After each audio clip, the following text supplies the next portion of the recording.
Hola, marineros. ¿Cómo les trata el mar? Espero que las aguas no los mareen tanto. Bueno, como asumo que sabrán por qué vamos a África, no daré rodeos con explicaciones. En cuanto a mí, se me asignó el encontrar al señor Kurtz, no sé quién será ese vato, pero espero que sea un tipo agradable. Mientras las mareas mecen nuestro navío, déjenme leerles un libro, se llama El corazón de las tinieblas, escrito por Joseph Conrad. Además, la idea de esto surgió, luego de ver, muchas veces un video de David Kzenko, vayan y vean sus vídeos porque son, miel para el paladar. Sin más preámbulo, comencemos. Aquí tienen, El corazón de las tinieblas.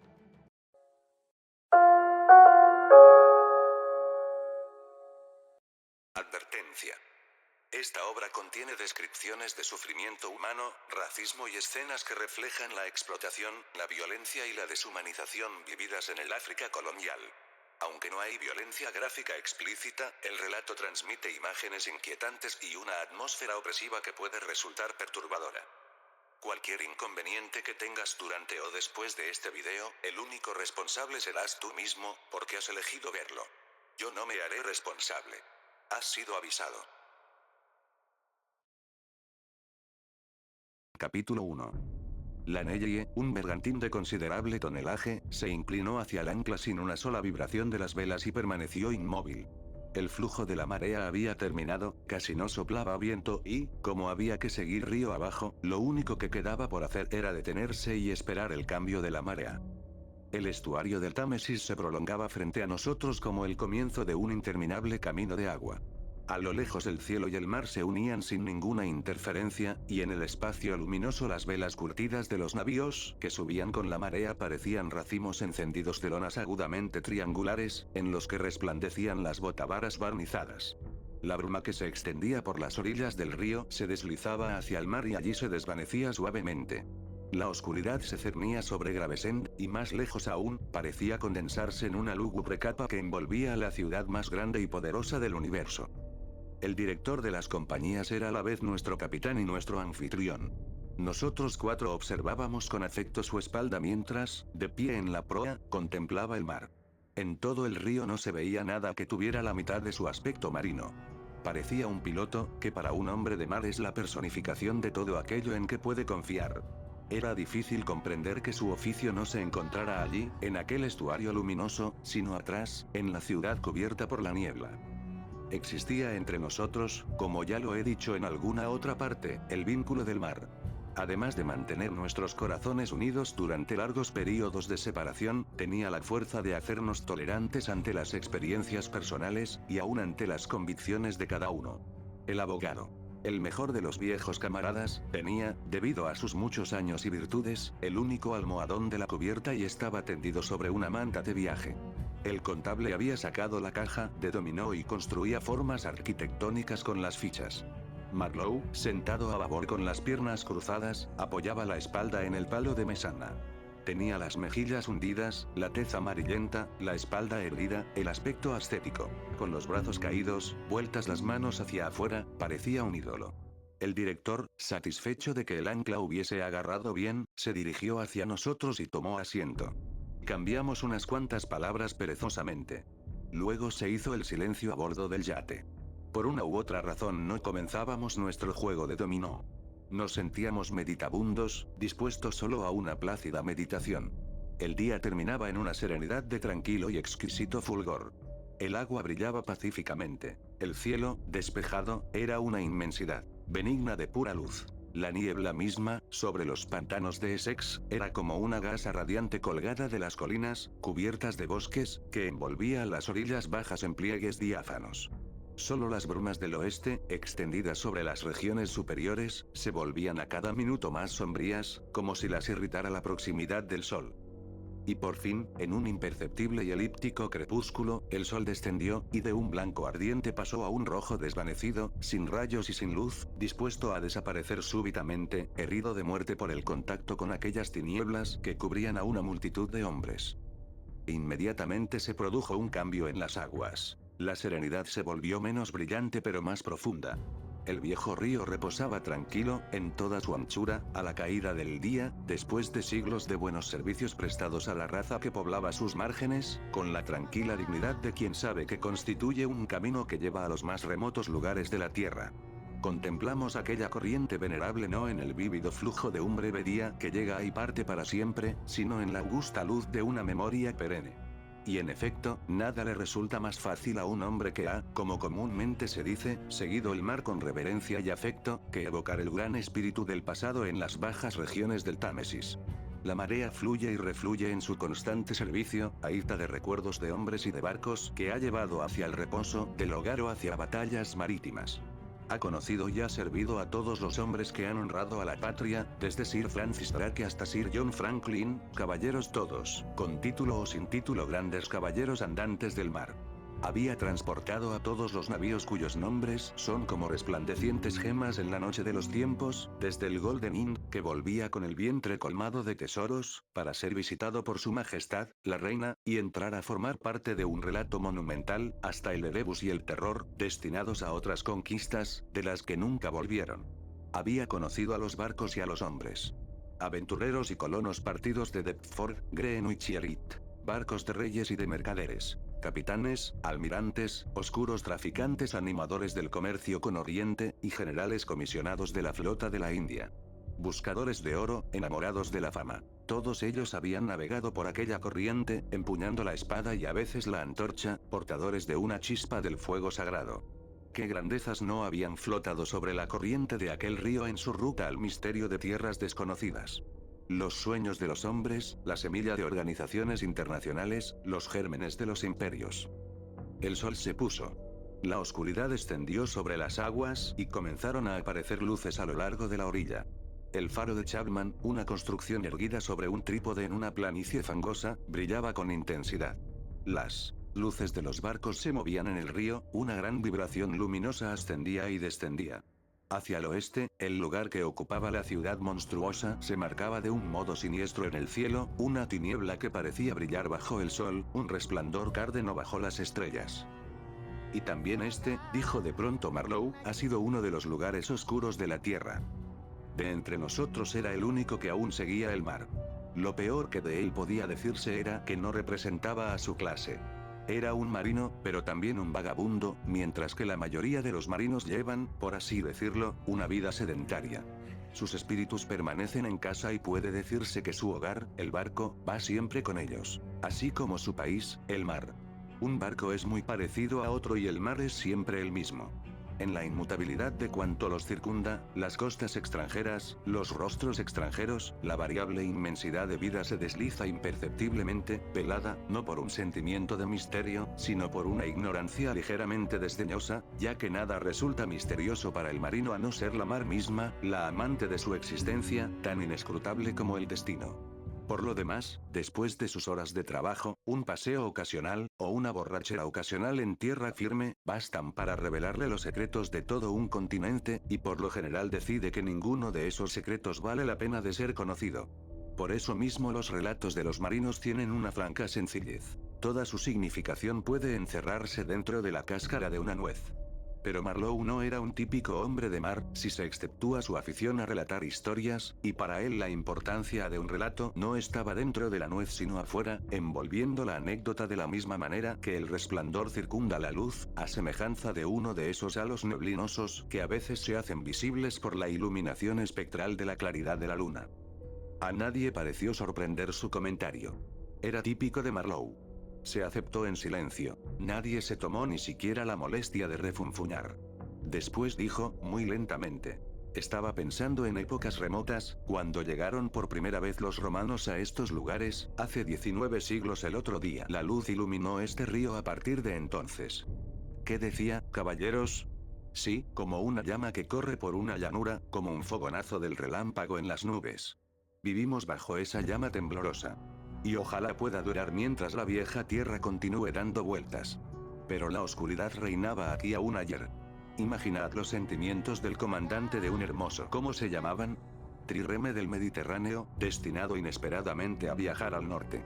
Después de atravesar a toda prisa las Galías, teniendo a su cargo uno de esos artefactos que los legionarios, no me cabe duda de que debieron haber sido un maravilloso pueblo de artesanos, solían construir, al parecer por centenas en solo un par de meses, si es que debemos creer lo que hemos leído.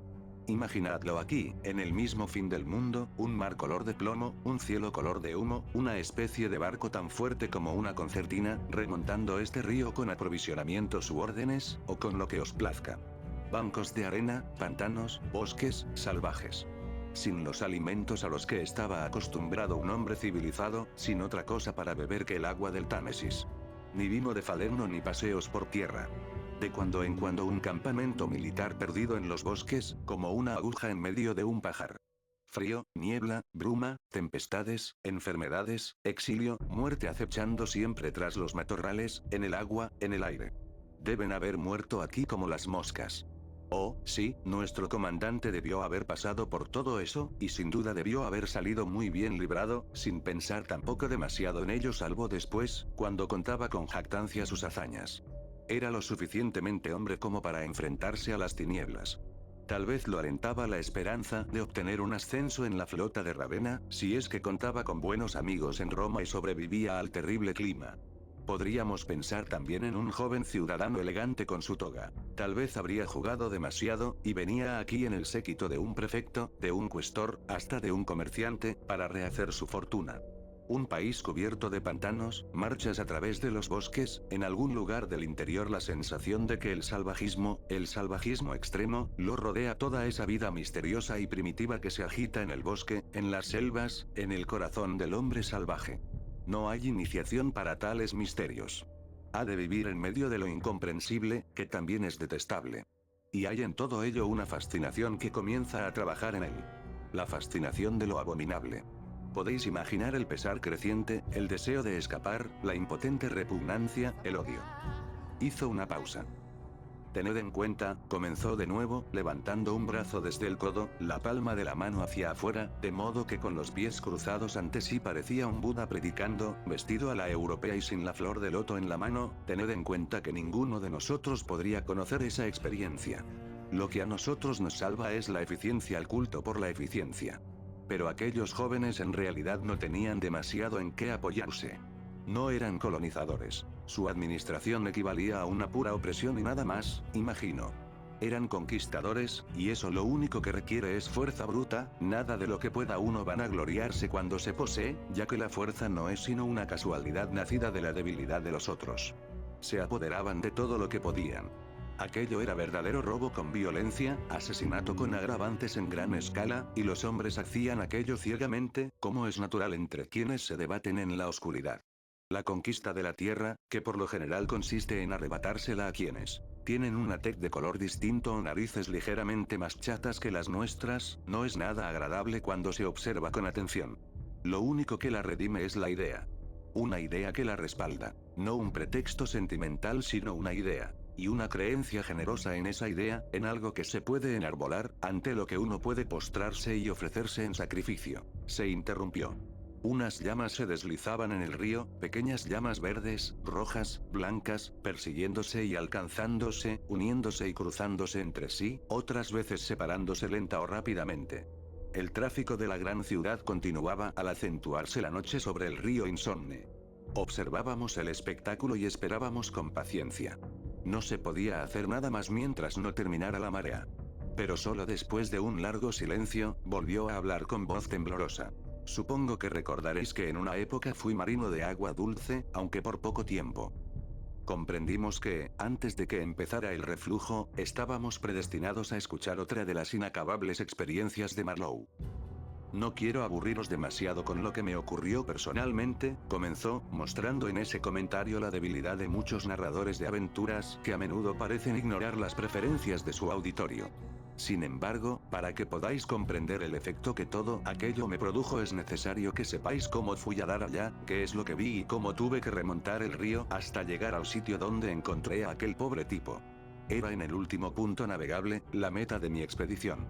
En cierto modo pareció irradiar una especie de luz sobre todas las cosas y sobre mis pensamientos. Fue algo bastante sombrío, digno de compasión, nada extraordinario sin embargo ni tampoco muy claro. No, no muy claro. Y sin embargo parecía arrojar una especie de luz.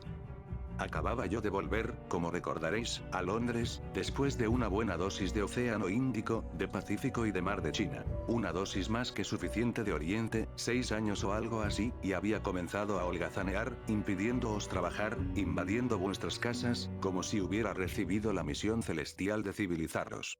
Por un breve período aquello resultaba excelente, pero después de cierto tiempo comencé a fatigarme de tanto descanso.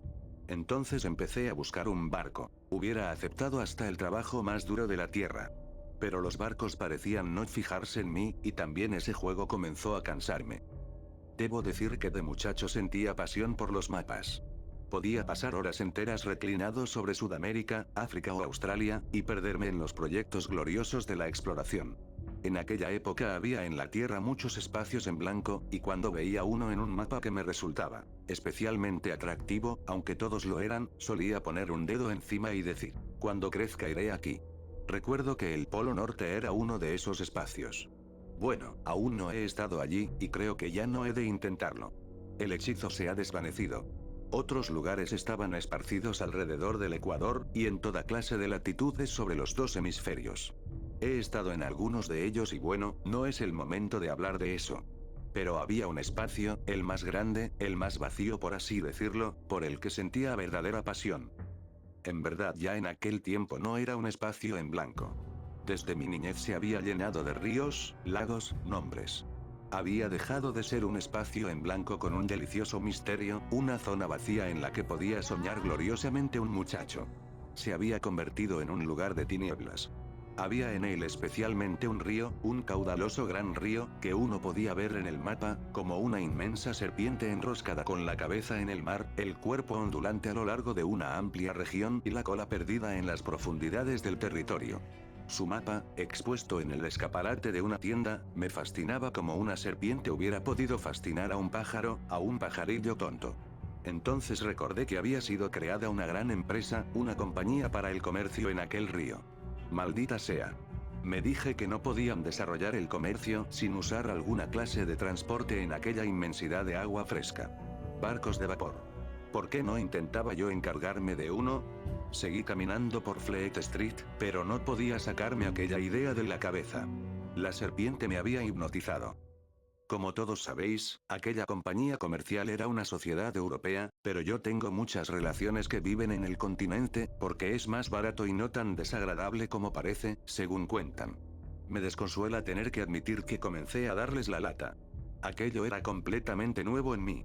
Yo no estaba acostumbrado a obtener nada de ese modo, ya lo sabéis. Siempre seguí mi propio camino y me dirigí por mis propios pasos a donde me había propuesto ir. No hubiera creído poder comportarme de ese modo, pero estaba decidido en esa ocasión a salirme con la mía. Así que comencé a darles la lata. Los hombres dijeron mi querido amigo y no hicieron nada.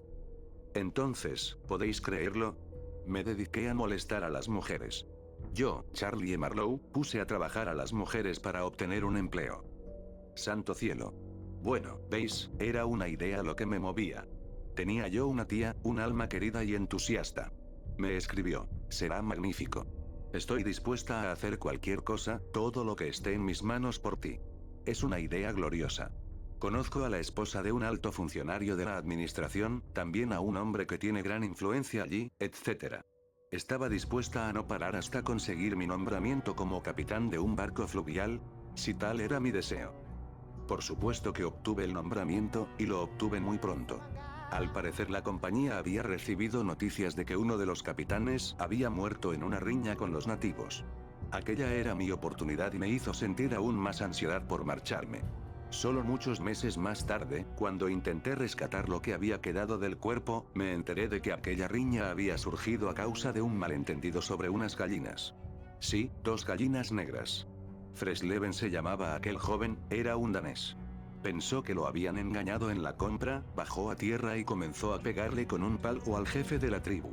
Oh, no me sorprendió ni pizca enterarme de eso y oír decir al mismo tiempo que Fresleven era la criatura más dulce y pacífica que había caminado alguna vez sobre 2 piernas. Sin duda lo era, pero había pasado ya un par de años al servicio de la noble causa, sabéis, y probablemente sintió al fin la necesidad de afirmar ante sí mismo su autoridad de algún modo.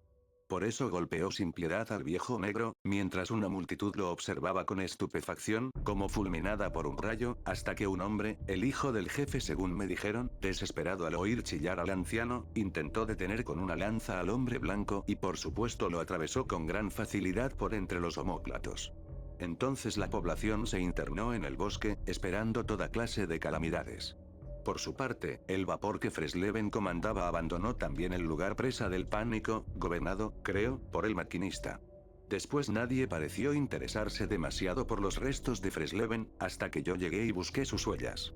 No podía dejar ahí el cadáver. Pero cuando al fin tuve la oportunidad de ir en busca de los huesos de mi predecesor, resultó que la hierba que crecía a través de sus costillas era tan alta que cubría sus huesos. Estaban intactos.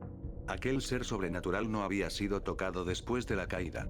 La aldea había sido abandonada, las cabañas se derrumbaban con los techos podridos.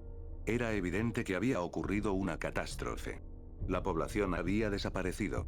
Enloquecidos por el terror, hombres, mujeres y niños se habían dispersado por el bosque y no habían regresado. Tampoco sé qué pasó con las gallinas. Debo pensar que la causa del progreso las recibió de todos modos. Sin embargo, gracias a ese glorioso asunto obtuve mi nombramiento antes de que comenzara a esperarlo. Me di una prisa enorme para aprovisionarme, y antes de que hubieran pasado 48 horas, atravesaba el canal para presentarme ante mis nuevos patrones y firmar el contrato. En unas cuantas horas llegué a una ciudad que siempre me ha hecho pensar en un sepulcro blanqueado.